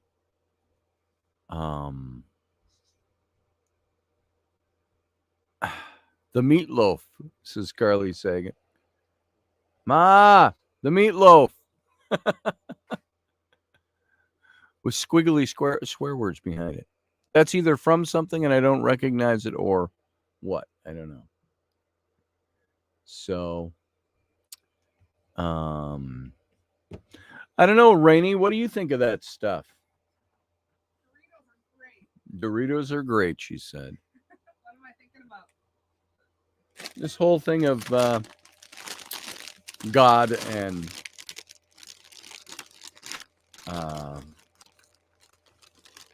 creating us in hardship to show his glory or to teach us lessons, or is that what God does? I think it's bullshit. Did you say both of it or bullshit? Bullshit. It's all bullshit. Okay. I think we're here to struggle. No one put us in this place. We all got here because of the choices we've made. We're the ones who's got to figure out how to get to where we want to be. And you just have to have faith that you're not alone. And God will be there for you during Who's the with time you? of suffering. What? Who's with you in those times? Whoever you believe in. Hmm. That's what faith is for. Whoever we believe in? Whoever we believe in. What if it's the wrong person? There is no wrong person. Oh, there is no wrong person. Okay. Come back, Raini, says Carly Sagan. I got my good chair over here. She says, God sure is testing me lately. I'm going to stop calling it the Scotty and Raini Sunday show. If you don't show up more. Why? And then I just sit there and you talk. Or you sing dumb songs. So you come over and talk. I have nothing to say this morning. My body, my brain's in I will twisted. take... Here, you have the big chair. I'm going to sit down here. In the little I gotta chair. go see what I look like. I just rubbed my eye. There. I'll be over here in the little chair. And Rainy can take the big chair. So I just talk and say stupid stuff and sing silly songs. Always look on the bright side of life. I can't whistle. Sometimes it comes out. Sometimes it doesn't. There's the missing roll of paper towel alongside my desk. Do-do-do-do-do-do. Do-do-do-do-do. Do-do-do-do-do-do-do-do. I didn't smell my medicine. Smell your medicine? Yeah, I took all my medicines this morning. There we go. Right on. Right on. What's up? You can tip that screen down a little bit so it comes closer to your head. There you go. Doesn't show much blank space on the top. So, how you doing? I'm tired. Yeah? My muscles are tired today. Are they? Yeah. What'd you do yesterday with your muscles? Absolutely nothing. That's probably why they're tired today. I get that. Right. I get that. I'm gonna try to take the kids out rock picking today. Ooh, rock picking. Yeah. There's pretty rocks. I had two really cool It's not rocks. going to be warm today, you know. I know, but you can put gloves on. It's supposed to and snow be pants. almost as cold today as it was yesterday. I thought a high of 30 is something. 30 was what I saw. But I You wish know, it I was knew 65 last week, but it's 30 today. what I did with my rocks. I had two really cool rocks when we went a couple days ago. Yeah. Checking the weather. Yeah, and I put them down somewhere and I lost them again. Let's do this. Go up here. I got the weather right Go. here. Hey, Siri, what's the weather doing today? Shut up, Siri. You're dumb. 29 for It's the high now today. 19 degrees right now. We're high What's of the high going to 29. be this week? Hey, Siri, what's the 5-day weather forecast? What's the high? 54 on Thursday will be our high point of the week. Then back to 39 on Friday. That's what our weather does around here. So there you go. At least we had a pretty decent week for spring break. We did. Spring break hasn't been bad. No. And then, what is it? New Richmond goes on spring break next week, and theirs is going to suck. It makes me giggle. Yeah. I can't read anything from here. Delaney says, I've accepted my reptilian blood. I can't function if it's below 30 degrees. I have to sit in the sun to get mobility. Oh, all I can hear is kids upstairs screaming. I hate kids. Just screaming and bumping around. Oh, Waylon's in here. Hey, Waylon. Hey, Waylon. How you doing? Good morning. Flynn, you want to say hi to Waylon? Here, come over and say hi to Waylon. Ooh, Take these over. He keeps hitting me. Here. because she was trying to touch my bird. If you're going to hit with them, you can't have them. He was trying to touch my No, I wasn't. bird. Don't do the Oh, whiny that's voice. not an infraction. He's allowed to touch the birds. There you go. Waylon's over there somewhere. See where your chin is there, Flynn? You just bend down a little bit. We can see your face. Sup, Waylon. That's Flynn. Sup, Waylon? Sup. on. So this is a show about nothing, by the way, for everybody to watch. Here, look at what Matt says here. Let's see. Put it up. I had a bit of a scare, Rainy, as I went to the beach, and I've never been before, but that's a strange beach. But what? As you can walk in, but it has a current that can pull you out to sea. Some tourist had to help. Oh, that is What? scary. You were getting pulled out to sea? Matt Finn? Matt Sainsbury. Oh, Sainsbury? I say Matt Finn. I'm tired still. Can you not? That's nutty. Go sit on Daddy's lap. He's got the city chair. No. I got room. We've been watching Bondi Beach yesterday for a couple hours, and that's always fun to watch. Where they go rescue people who've been pulled out to sea, and some guy who got bit by a shark but lied about it. It was really cool. He didn't get bit by a shark? No, he ended up breaking into somebody's house, and it was glass cuts on his arm from breaking through the window. Seriously? Yeah. But he wanted to be on TV, so he said it was a shark. So he went out in the water with a bloody arm? And No, he never went out in the water. He just went to the lifeguard tower and said he got bit by a shark. Oh. How stupid is that? How'd they catch him? Found glass in his cut? No, somebody else came up and said he lied. It was cuts from breaking in. Australians. Yeah. Weirdos, man. So. Well, what else we got going today? Anybody? Anything special? Before we wrap it up and call it a day? Want to go rock picking, Ellie? You gonna go rock picking? Want to come rock picking with Mom today? After we go rock picking Mall of America. No. No. Mall of America. They don't have any rocks there. No, there's no rocks at the mall. No rocks at the mall. I said after rock. What are we going to do at the mall? There's nothing to do at the Yeah. mall when you don't have money. Rides. I don't have money for that today. I know where Rowan's money is. Where? Up in her. Yeah, Trim but that's was not in yours the to take, mail though. bucket So. Okay, but Rowan might have money in there, but there's not enough money for everybody to go today. So hop down. All right, guys, we're going to start wrapping this up for today. And I just want to thank you all for coming in. Thank you all for spending your time Thanks here. for being here. Oh my gosh, And, you're driving me nuts. Ellie, Yeah. up or down, please. Try to get off. Yeah, Leslie, lots of spendy stores. I think it's $45 to get an all-day pass for the Nickelodeon World, which is way too much. Per kid. Per kid. So, what'd you just spend $100 on the other day? It was bowling. Yeah, $100 to take 2 kids bowling. Take 2 kids bowling and get a pizza at the lanes. Costs $100. Yeah. I was here working. I didn't even go along, and it still cost her $100. So It's crazy. and it's like it's crazy how fast money goes, too. You know, you go out and you go, oh, I put gas in the tank. There's $60. You know, and I bought a few necessities at Walmart. There's the other 40 of that 100. So, yeah, we're living in tough times financially, folks. So, anyway, I'm going to send the kids out and teach them how to be pickpockets. Yay! Charlie says, $100. What the fuck? It was $20.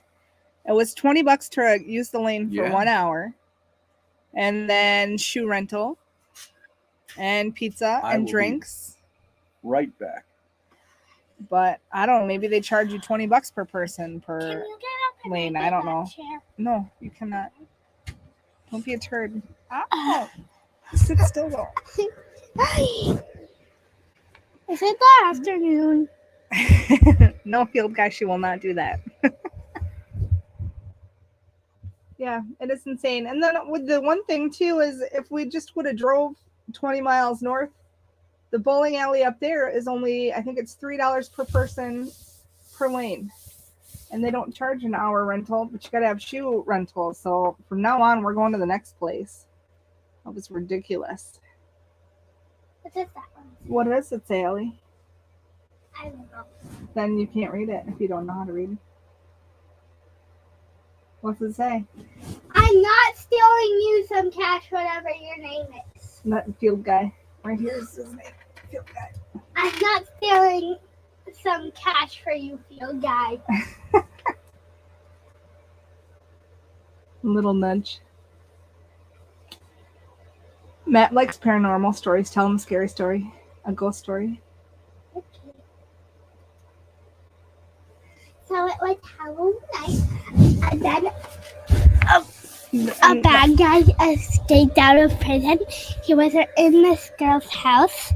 This girl found something under her bed, and then she put her hand under the bed, and she felt her dog just licking her fingers, and then she heard some dripping noise, and then she stuck her hand under the bed, and the dog licked her fingers.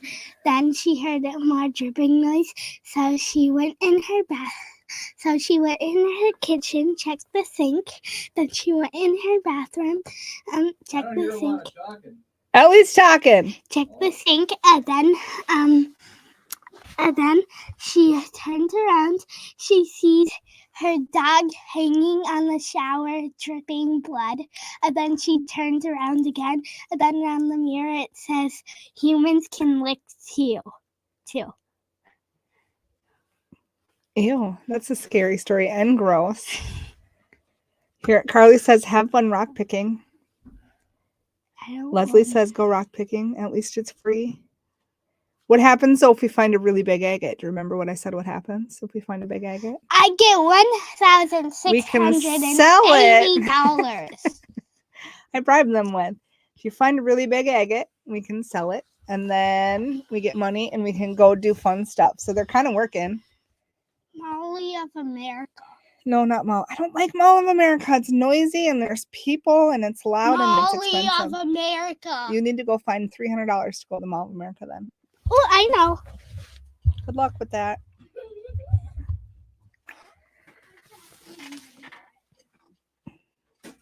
Haha, she thinks I have money in my tins, and I don't.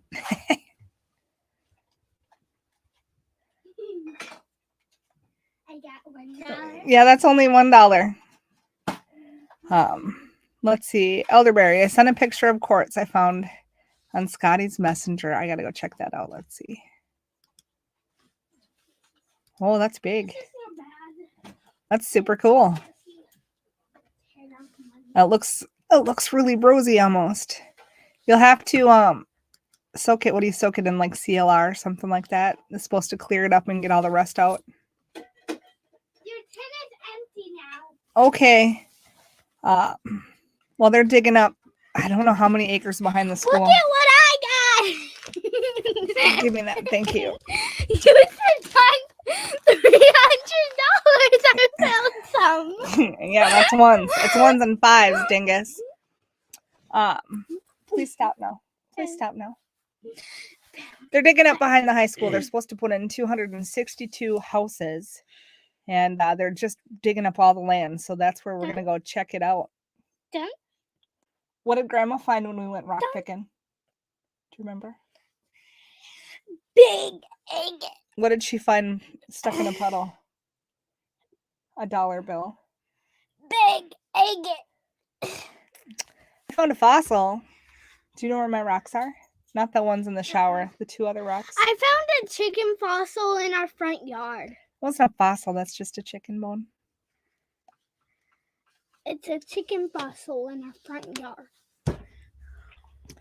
Field guy, when the kids know where your stash is, time to hide it. Yeah. Well, I don't have a lot in my stash, and I kind of leave that stash for the kids. So when I'm not home and they go, oh, I want to go here. Do we have any money? Then I can send them to it. I keep a good count on it so nobody takes extra. Right? I don't know. You don't know? If you're going to click on them, you have to read it. I don't know. It was frosty. It says it looks frosty. I know. I don't know what looks frosty. The quartz, maybe? Kinsey says, hi, Rainy. Hi. Ellery. You want to say hi to Kinsey? Hi. Say hi, Kinsey. Hi, Kinsey. You're a weird little kid. Okay, stop clicking on everything. What? If you're gonna do that, you walk away. Hey,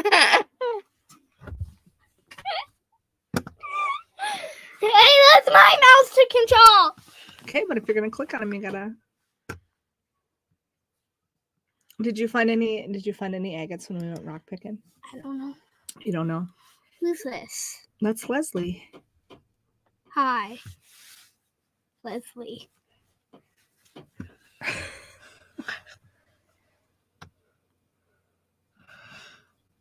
Do you see what Carly says? Hi, Ellery. Kinsey is your age. I'm 7. You are 7. And Kinsey is your age. She might be 6, but she might be 7. But she's really close to your age.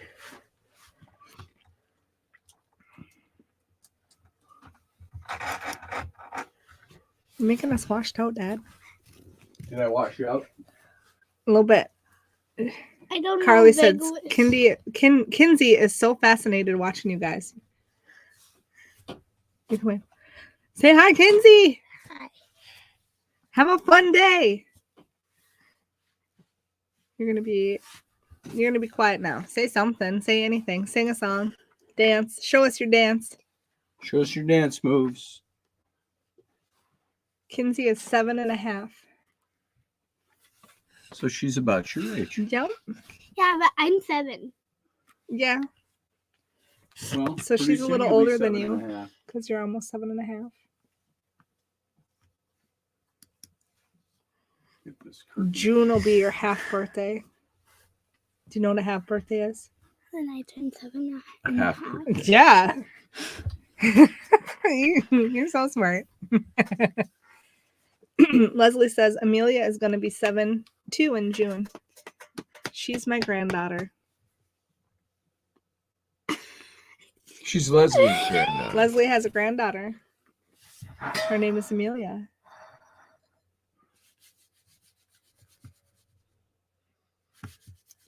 So have you guys had your fill of us this morning yet? Yeah, are you bored with us? I'm bored with myself. So keep in mind, we will be Monday through Friday, 9 p.m. Central Standard Time, with the regular show. All this fun, amazing family stuff is for Sunday mornings.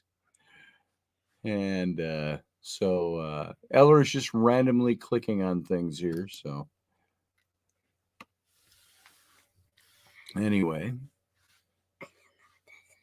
you click on it again and it turns it off. Gesundheit. There you go. Hey, that's my mouse to Hey, control. no, it's really not. Hey. So I could send you away. So No, because behave. this is Mama's desk now. just behave. Precocious child. Thank you. You're going to pull Dad's hair out, don't. I want a bald dad. You do, huh? Being bald's real easy.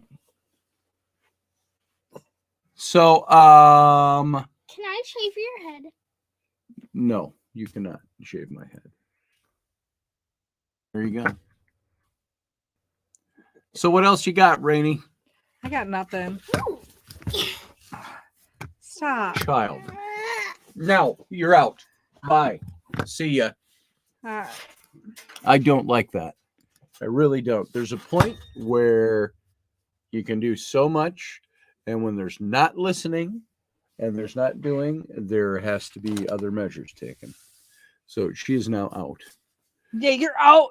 Out of the family, So- Ellie. She's really upset. Now she's upset. So I don't know. Maybe you couldn't see it on this side. Everything shifted. The show went away and everything.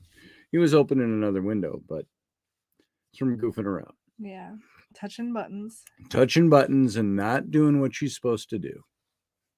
Even with Kins, you get it. Yep. You get it. If you're a parent with a small child, you get it. When do kids ever listen? When it suits them. Don't drag my blanket across the floor. Gross. So, too many grown-ups don't have boundaries anymore. That's right. That's right. And the precociousness of our youngest child is, what's the word? It's intense enough, and she's self-willed enough, and she's smart enough, and all of that stuff, that when she thinks she can get away with it, she does, and she tries, and she pushes. And there's things you can't do on a public radio show. Can't bend her over my knee and spank her, although I could. I don't care what anybody says. But there's times it's when you say, here are my expectations, and you need to meet those expectations. And if you're not gonna, you will have a problem. We had that conversation a few times. So, anyway, you loved it. My pushing Ellery out of the picture. Yeah, she went upstairs now. She's all forlorn. Yep. Sad. So, She's going to cry for the next 20 minutes. 20 minutes. And then she's going to ask me if we can go do something. Yeah.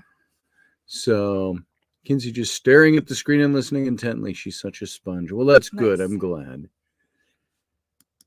Kinsey, don't act the way Ellery does. She's naughty. Yeah, Ellery's a little Sometimes. naughty sometimes. She's a good kid. Don't get us wrong.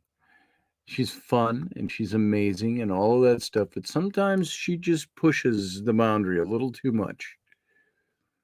So that seems to be the attributes of the youngest child, Scotty. Yeah, Leslie, you're right there. Ah, yes, they love to push our buttons. It's their jobs. Yep.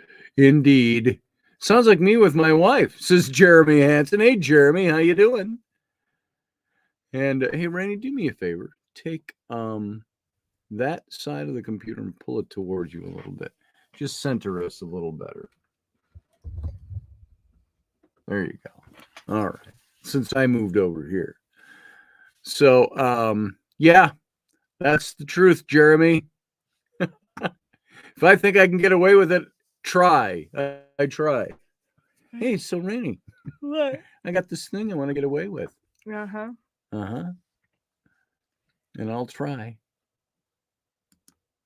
So, let's see. I can't see the comments. I'm just clicking on them, and they blow up big at the bottom of the screen. I can read them. She knows exactly what you're talking about, says Carly. So, yes, ma'am. Kids went psst at that. Ha! Ellery's got spunk. She does indeed. Spunk, feistiness, craziness.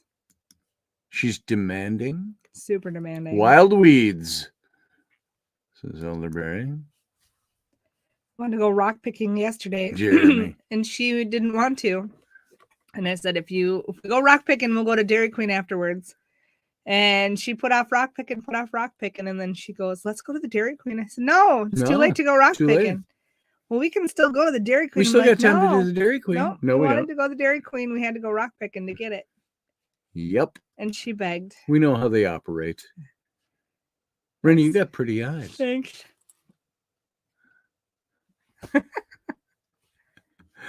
She doesn't take compliments well. She doesn't know what to do with them. You catch him and you put him in your heart. Oh my God. You're lucky there's not a knife over here. I would stab you.